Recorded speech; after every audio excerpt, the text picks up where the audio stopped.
गोंदिया जिल्ह्यातील आमगाव तालुक्याचे क्रीडा संकुल किडंगी पार या ठिकाणी कोट्यवधी रुपये खर्चून देखील चुकीच्या नियोजनामुळे स्पर्धकांना त्रास सहन करावा लागत आहे।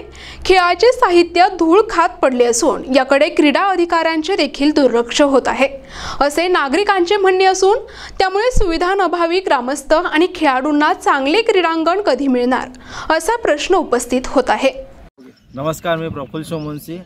तालुका क्रीडा संकुलचं फक्त नावाचं आहे सर, तर यामध्ये तालुका क्रीडा संकुलची काही पण व्यवस्था नाही आहे। काही संकुल म्हणजे स्पोर्ट्सच्या नंतर म्हणाल तर काही व्यवस्था नाही। आपण ग्राउंड पोलीस भरतीची तयारी करतो आपण विद्यार्थी, तर इथं भभूती कॉलेजला जायला लागते, बाहेर जातो, इथं ग्राउंडची काही व्यवस्था नाही। गड्डे आहेत खूप, काही मुलांचे पाय खचतात आणि पेन होतात। सोबतच आम्हाला पाण्याची सुविधा नाही आहे, तर काही विद्यार्थी जवळीचे येतात, आमगावरून येतात, तर त्यांना सुद्धा ते म्हणजे जे स्वच्छतागृह आहे त्याची व्यवस्था नाही आहे, पाण्याची व्यवस्था नाही आहे। खूप साऱ्या अडचणी आहेत ना। याचे जे कर्मचारी आहेत ते आम्हाला जे स्पोर्ट्सचे सामान वगैरे येतात ते आम्हाला देत नाही, त्याची वेगळी फीस लागेल असे म्हणतात। आणि सोबतच ह्याची म्हणजे एकही व्यवस्था नाही होत। हा पूर्ण असे एक अनाथसारखा हा क्रीडा संकुल बनलेला आहे। याची कसल्याही प्रकारची व्यवस्था नाही होत आणि याचं देखभाल करणारे कर्मचारी पण व्यवस्थित लक्ष नाही देत, म्हणजे ह्याचे पूर्ण असा भंगासारखा आहे। नमस्कार, मी शुभम भांडारकर, राहणार किडंगी पार।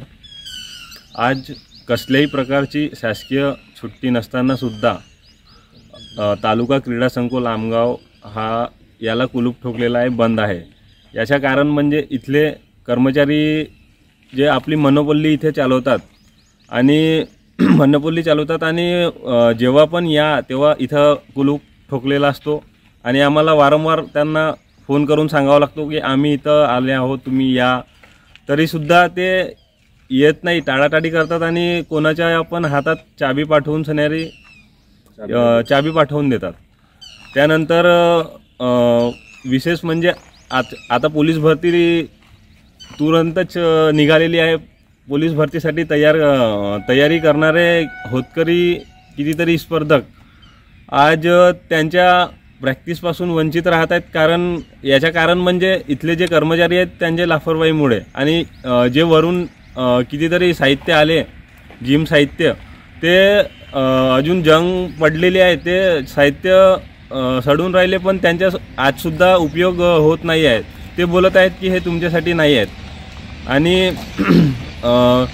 ह्या क्रीडा संकुलचा जो मेंटेनन्स जो आहे, व्यवस्था ही बरोबर नाही आहे। जे सुखसुविधा मिळायला पाहिजे ग्रामीण भागातल्या विद्यार्थ्यांना ते कुठंतरी मिळत नाही आहेत, ते वंचित आहेत याच्यापासून। आणि ह्या संदर्भात आम्ही तक्रार केली यांच्या वरच्या अधिकारी मरस कोल्हे सर, तालुका क्रीडा अधिकारी, ते सुद्धा म्हणतात आम्ही बैठक घेऊ, आम्ही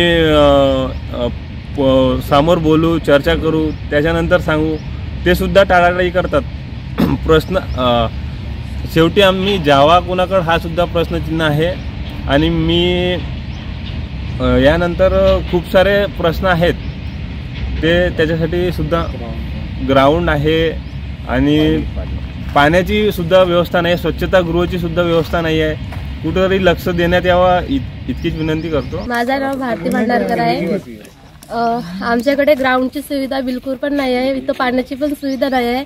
आपण रनिंग मारायला रोड रनिंग करतो, ट्रॅकवर जातो।